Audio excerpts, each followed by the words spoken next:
The morning sun cast long shadows across the ancient stone corridors of Windsor Castle, but inside the palace walls, darkness seemed to have settled permanently. Catherine, the Princess of Wales, stood at the tall window of the private sitting room. Her fingers pressed against the cold glass as she watched the world continue its daily rhythm outside. Cars moved along the distant roads, people walked their dogs, children played in the parks beyond the castle grounds. Life carrying on as if nothing had changed. But everything had changed. Behind her, she could hear the soft rustle of papers as William sorted through documents that seemed to multiply by the hour. Official correspondence, condolence letters from world leaders, ceremonial arrangements, and countless decisions that needed to be made. The weight of responsibility had fallen onto his shoulders like a heavy cloak, one that seemed to grow heavier with each passing day. "The Australian Prime Minister sends his regards," William said quietly, his voice carrying the exhaustion of someone who had been awake for far too many hours. "He'll be attending the service, along with representatives from the Commonwealth nations."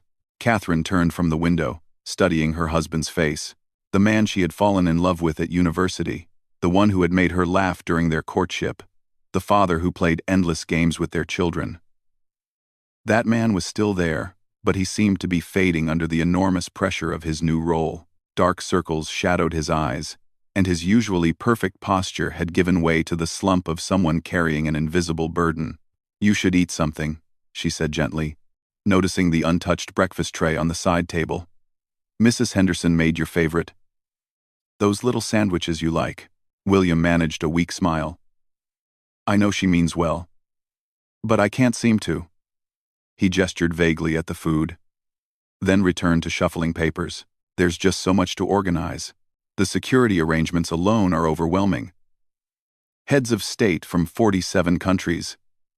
Catherine, how do we keep everyone safe while honoring?" His voice trailed off, unable to finish the sentence. Catherine moved to the chair beside him, gently placing her hand over his. His skin felt cold, and she could feel the slight tremor in his fingers that he was trying so hard to hide from everyone else. "The staff are handling the arrangements wonderfully," she said softly. "You don't have to carry all of this alone." "But I do," he replied, looking up at her with eyes that held so much pain it made her heart ache. "That's what this means, isn't it? Everything falls to me now. The responsibilities, the decisions, the ceremonial duties. All of it." The silence that followed was broken only by the distant sound of horses' hooves on cobblestones as the guard changed outside. Catherine had watched this ceremony countless times over the years, finding comfort in its reliability, its unchanging nature. But now even that seemed different, charged with new meaning and responsibility. "Do you remember when we first moved into Kensington Palace?" Catherine asked, surprising herself with the question. "George was just a baby. And we were so worried about everything. Whether we were doing the right thing, whether we could handle the pressure, whether we were good enough for all of this." William's expression softened slightly at the memory. "You cried the first night. You thought I was asleep, but I heard you in the bathroom." "I was terrified," Catherine admitted. "Not of the publicity or the protocols, but of failing. Of not being worthy of the trust people were placing in us. And you told me something that night that I've never forgotten." "What did I say?" "You said that being worthy wasn't about being perfect. It was about caring enough to try, every single day, to do better than yesterday. To serve with our whole hearts, even when it was difficult. Especially when it was difficult."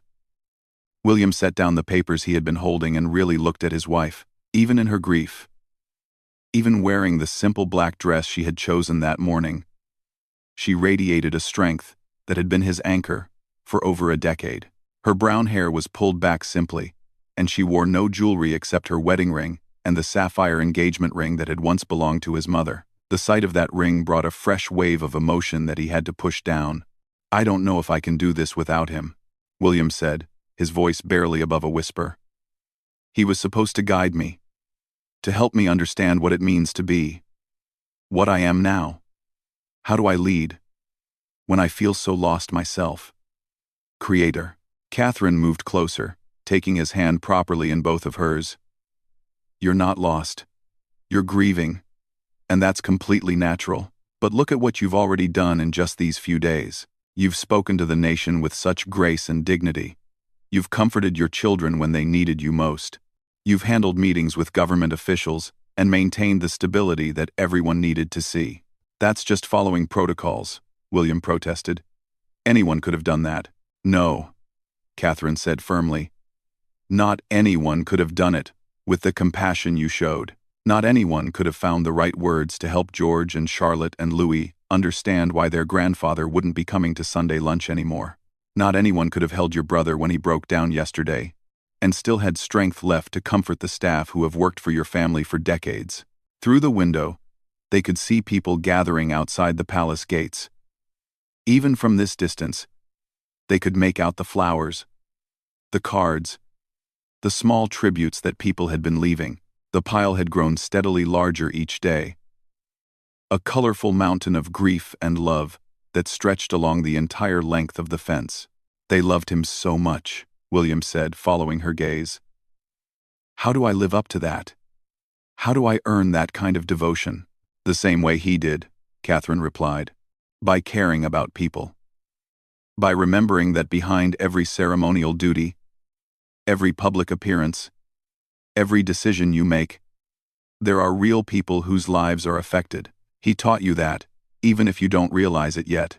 A soft knock at the door interrupted them. William's private secretary, James, entered with the careful deference that had become even more pronounced since the funeral arrangements began.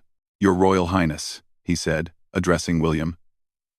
The Archbishop has arrived for your meeting about the service, and the florists need approval for the arrangements in Westminster Abbey. William nodded wearily. Tell His Grace I'll be with him in 10 minutes. And ask the florists to present their proposals to the Princess of Wales. She has a better eye for these things than I do. As James withdrew, Catherine squeezed William's hand. Before you go to your meeting, there's something I want to show you. She stood and moved to the antique writing desk by the window, retrieving a leather-bound journal that William recognized immediately. It had been his grandfather's, used for recording thoughts and observations about royal duties and responsibilities. I found this among his personal effects, Catherine said, returning to sit beside him. The last entry is dated just 3 weeks ago. 7. William took the journal with reverent hands, opening to the final page. His grandfather's distinctive handwriting filled the page in neat, careful lines. Read it aloud, Catherine encouraged gently. William cleared his throat and began to read. Watched William with the children today at the garden party. He has grown into exactly the man I hoped he would become. His instincts are sound, his heart is true, and his understanding of service runs deeper than he knows. When my time comes, the crown will be in capable hands. He will face challenges I cannot imagine. But he has been prepared for them in ways beyond formal education. Love has prepared him. Catherine has prepared him. His children have prepared him. He knows what matters, and that knowledge will guide him when protocols and precedents fall short. William's voice broke on the final words, and he had to set the journal down, as tears finally came. Catherine wrapped her arms around him, holding him as his shoulders shook with the grief he had been holding back for days. He believed in you, she whispered into his hair. He saw who you really are, and he was proud. You don't have to become someone different, William, you just have to be yourself, and trust that it's enough. They held each other in the quiet of the sitting room as the morning light shifted across the ancient walls. Outside, the world continued its rhythm, but inside, two people found strength in their shared sorrow and their unshakable love for each other. When William finally pulled back, his eyes were red but clearer than they had been in days. Thank you, he said simply. I don't know what I would do without you. You'll never have to find out, Catherine replied, brushing a tear from his cheek. We're in this together, remember? Whatever comes next, we'll face it side by side. As if summoned by their renewed resolve, another knock came at the door. This time it was George, their eldest son, still in his school uniform but with his tie loosened and his hair slightly mussed. Papa, he said, hovering in the doorway with the uncertainty of a child who has sensed that the adults around him are struggling. "Are you coming to lunch?" Cook made shepherd's pie. William looked at his son. This young boy, who would one day inherit the same burden of service and responsibility, and felt something shift inside him. Yes, there would be grief. Yes, there would be challenges ahead that would test him in ways he couldn't yet imagine. But there would also be moments like this. Simple moments of family, of love, of the ordinary magic that existed even within the extraordinary circumstances of their lives. "Yes," William said, standing and extending his hand to George. "Let's go have lunch. And afterwards, perhaps we can take a walk in the gardens."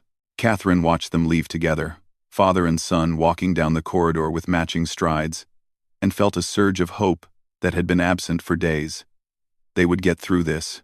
They would honor the legacy they had been given while creating their own, and they would do it together, as a family, just as it had always been meant to be.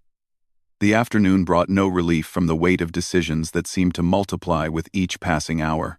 Catherine found herself in the blue drawing room, surrounded by samples of flowers, fabric swatches, and photographs that would help create the perfect tribute for the upcoming service.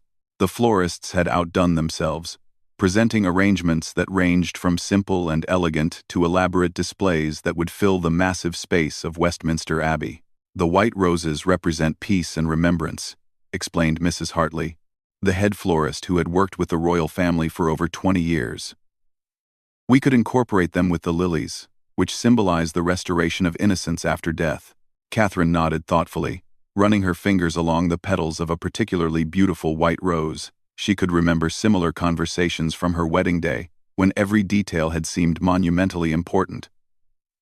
But this felt different. These flowers wouldn't celebrate new beginnings.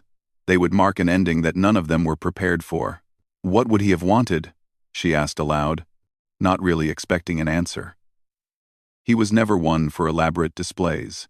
If I may, Your Royal Highness," Mrs. Hartley said gently. "His Majesty always admired the garden at Highgrove. Perhaps something that reflects that natural beauty? The wildflower meadows he was so fond of?" Catherine's face softened at the memory. She could picture him walking through those meadows, stopping to point out different species of butterflies to the children. His face lighting up as he shared his passion for conservation and natural beauty. George, Charlotte, and Louis had inherited his love of nature, spending countless hours with their great-grandfather, learning about the importance of protecting the environment. "Yes," Catherine said with growing certainty. "Something natural. Something that would have made him smile. Can we incorporate elements from his own gardens? Perhaps some of the oak leaves from the tree he planted when William was born?" The florists exchanged glances, clearly moved by the personal touch. "It would be our honor, Your Royal Highness." As they began to pack up their samples, Catherine's phone buzzed with a message from William. The Archbishop's meeting was running longer than expected, and he needed her to review the final guest list for any last-minute changes. She excused herself and made her way to the study where the thick document waited on the mahogany desk. The list was extensive: presidents, prime ministers, kings and queens from around the world. Each name represented not just a diplomatic relationship, but often a personal connection that had been built over decades of service. Catherine found herself pausing at certain names, remembering state dinners, garden parties, and informal moments when these world leaders had shown genuine affection and respect for the family. She was so absorbed in her review that she didn't hear Charlotte enter the room until her daughter's small voice broke through her concentration. "Mama, why are you crying?" Catherine quickly wiped her eyes, not realizing that tears had begun to fall as she read through the names. Charlotte stood in the doorway in her school dress, her blonde hair in neat pigtails, holding her favorite stuffed rabbit. "I'm just a bit sad, darling," Catherine said, opening her arms as Charlotte rushed to her side. "Come here." Charlotte climbed onto her mother's lap with the easy trust of a child, settling against Catherine's chest with a contented sigh. "I miss Great-Grandpa too," she said simply. "Will he come back if we're very good?" The innocent question nearly broke Catherine's heart. How do you explain death to a 7-year-old? How do you help them understand that being good, being perfect, wouldn't bring back someone they loved? "Oh, sweetheart," Catherine said, holding her daughter closer. Great-grandpa can't come back, I classed, no matter how good we are. But that doesn't mean he's really gone. Do you remember the stories he used to tell you? Kane some. Kane. Charlotte nodded against her mother's shoulder. About the princess who could talk to animals, and the brave knight who protected the forest. Those stories are still here, aren't they? In your memory, in your heart, and when you tell them to your children someday.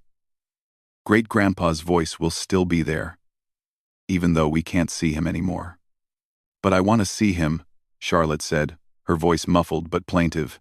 I want to show him the picture I drew of the butterflies in his garden. Catherine closed her eyes, feeling the familiar ache of loss, mixed with the fierce protectiveness that motherhood had awakened in her. We can still show him, darling. We can put your picture by his photograph, and we can tell him about it when we visit the chapel. Love doesn't end just because someone goes to heaven. They sat together in comfortable silence, Charlotte's breathing gradually becoming slower and more peaceful. Catherine could feel her daughter's complete trust, her belief that her mother could make sense of this confusing and painful situation. The weight of that trust was both comforting and terrifying. Mama, Charlotte said after a while, is Papa going to be the king now? Yes, darling. Papa will be the king, just like Great-grandpa was. Will that make him too busy to read us bedtime stories? Catherine smiled despite her sadness. No, sweetheart. Being king is Papa's job, but being your father is who he is. That will never change. The door opened quietly, and William appeared, looking more composed than he had that morning but still carrying the visible weight of his responsibilities. He smiled when he saw Catherine and Charlotte curled together in the chair. Are we having a mother-daughter meeting? He asked, approaching them with careful steps. We were talking about you, Catherine said with a gentle smile. Charlotte was wondering if being king would change you. William knelt beside the chair, bringing himself to Charlotte's eye level. What do you think, Princess Charlotte? Do I seem different to you? Charlotte studied her father's face with the serious consideration that children bring to important questions. She reached out and touched the worry lines around his eyes, then traced the familiar shape of his smile. You look more tired, she said finally, and sadder. But you still smell like Papa, and your hugs still feel the same. William's eyes filled with tears at his daughter's simple wisdom. That's because I am still Papa, no matter what other job I have to do, and I always will be. Even when you wear the heavy crown? Especially when I wear the heavy crown, William said, scooping Charlotte into his arms as he stood. Because that crown reminds me that I'm doing important work to take care of people, including you and George and Louis and Mama. Catherine watched this exchange with a full heart, seeing how naturally William connected with their children even in the midst of his grief and new responsibilities. This was the man she had fallen in love with, not the future king, not the prince with his titles and duties, but the person who could make a worried little girl feel safe with just his presence and his words. Speaking of George and Louis, William said, they're in the nursery with Miss Thompson, supposedly doing homework but actually building what appears to be a fort out of encyclopedia volumes. Should we intervene? Catherine asked, standing to smooth Charlotte's hair. I think we should join them, William said with the first genuine smile she had seen from him in days. After the week we've had, I think we could all use a good fort. As they made their way through the palace corridors toward the nursery, Catherine reflected on the strange duality of their lives.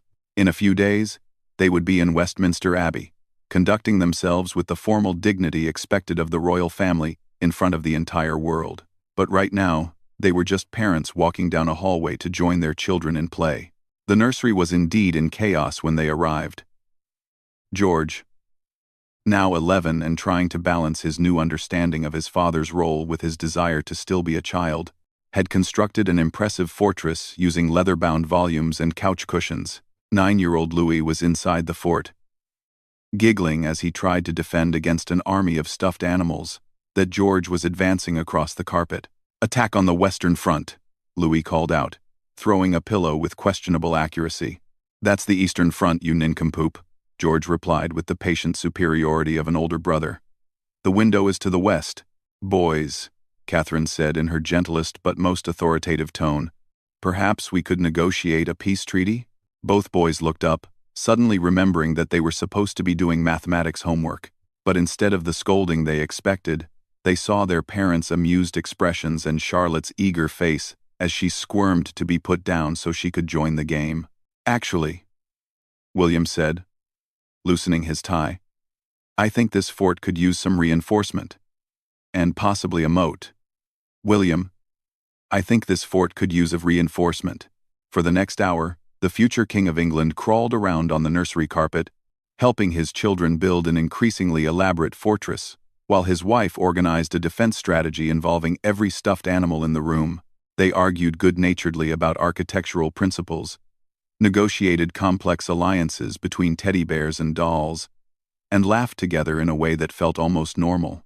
It was Charlotte who finally brought up the subject they had all been avoiding. When we go to the big church for Great-Grandpa, she said, as she arranged a line of toy horses around the perimeter of their fort. Will there be lots of sad people? The room fell quiet. George stopped stacking books, and Louis paused in the middle of adjusting a pillow wall. William and Catherine exchanged glances over their children's heads, each seeing their own uncertainty reflected in the other's eyes. Yes, darling, Catherine said finally. There will be lots of people there. And many of them will be sad because they loved Great-Grandpa too, but it won't be scary. William added quickly. It will be beautiful. Like a celebration of all the good things Great-Grandpa did in his life. And we'll all be together. Will you have to make a speech, Papa? George asked, and Catherine could hear the worry in his voice. Even at 11, he understood enough about public expectations to know that his father would be under enormous scrutiny. Yes, I will, William said simply. I want to tell people about the grandfather you knew, the man who taught you about butterflies and helped you build birdhouses and never got tired of your questions about why the sky is blue. He never did get tired of questions, Louis said thoughtfully. Even when I asked him the same thing 5 times in a row. That's because good teachers never get tired of curious minds, Catherine said. And Great-Grandpa was a wonderful teacher. As the afternoon light began to fade outside the nursery windows, the family gradually abandoned their fort in favor of settling together on the large sofa that faced the garden. The children nestled between their parents, Charlotte curling up against Catherine's side, while the boys flanked William. For a moment, they could almost pretend that this was just another ordinary evening. Tell us about when you were little, Papa, Charlotte requested, her voice drowsy from the emotional weight of the day. William began to speak in the low, soothing voice he had perfected over years of bedtime stories.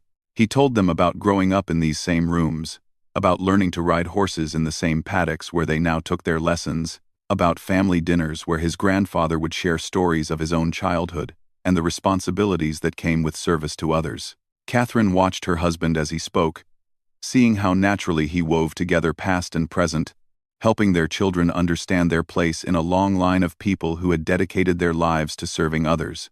This was how traditions were passed down, not through formal lessons or ceremonial instruction, but through quiet moments when love and wisdom flowed naturally from one generation to the next. When the children finally fell asleep, Catherine and William remained on the sofa, reluctant to disturb the peace they had found together. Outside, the palace continued its quiet efficiency.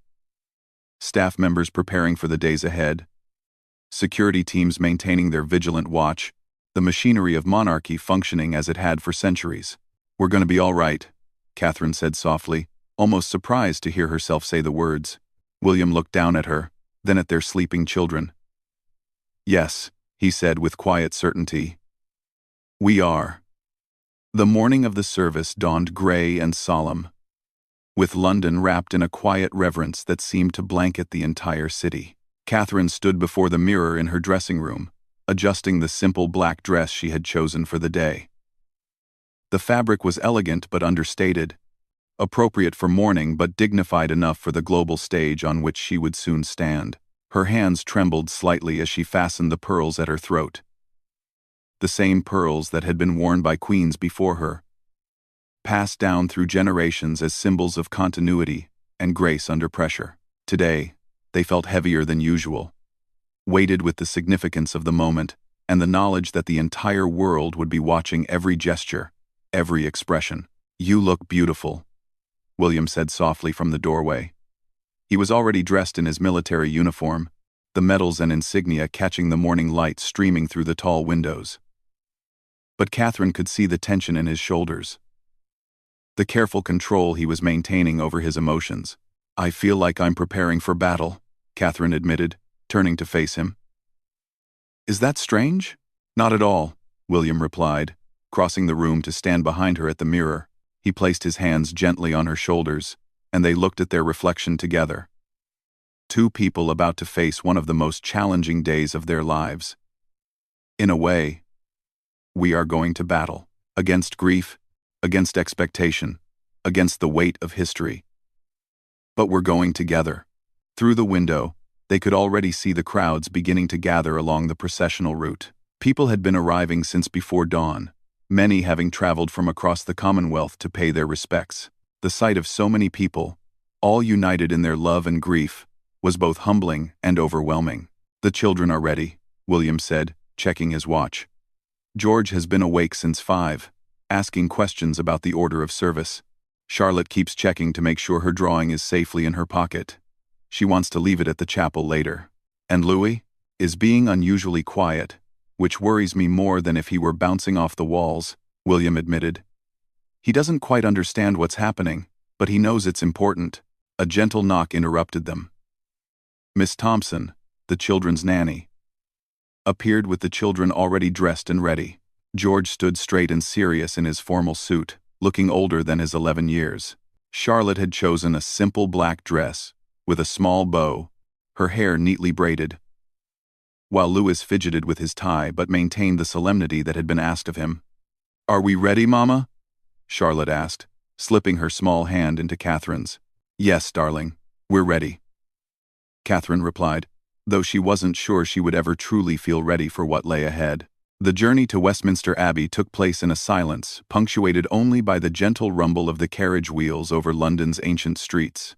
Through the windows, they could see the thousands of people lining the route, many holding flags, flowers, or photographs. Some wept openly, while others stood in respectful silence. But all seemed to understand that they were witnessing a moment of profound historical significance. Catherine watched William during the journey, seeing how he acknowledged the crowds with dignified nods while maintaining the composure expected of him. She could see the cost of that composure in the tightness around his eyes, the careful control of his breathing, the way his hands remained perfectly still despite the emotional turbulence she knew he was experiencing. Westminster Abbey loomed before them, its ancient stones having witnessed centuries of royal ceremonies, both joyful and sorrowful. Today, it would host one of the most watched services in modern history, with presidents and prime ministers, kings and queens, and millions of ordinary people around the world sharing in this moment of collective grief and remembrance. As they entered the abbey, Catherine was struck by the beauty of the arrangements. The florists had exceeded her expectations, creating displays that perfectly captured the natural elegance she had requested. White roses and lilies were interwoven with oak leaves and wildflowers, creating an atmosphere that felt both formal and warmly personal. The abbey filled with dignitaries, each arrival marked by careful protocol and ancient tradition. Catherine found herself studying the faces of world leaders who had known and worked with the late king, seeing in their expressions the genuine affection and respect that transcended political differences. These weren't just diplomatic courtesies. These were people who had lost someone they genuinely cared about. When the time came for William to deliver his eulogy, Catherine felt her heart racing on his behalf. She watched as he approached the lectern with measured steps, his posture perfect despite the weight of emotion he carried. The entire abbey fell silent, and she could almost feel the collective held breath of the gathered mourners.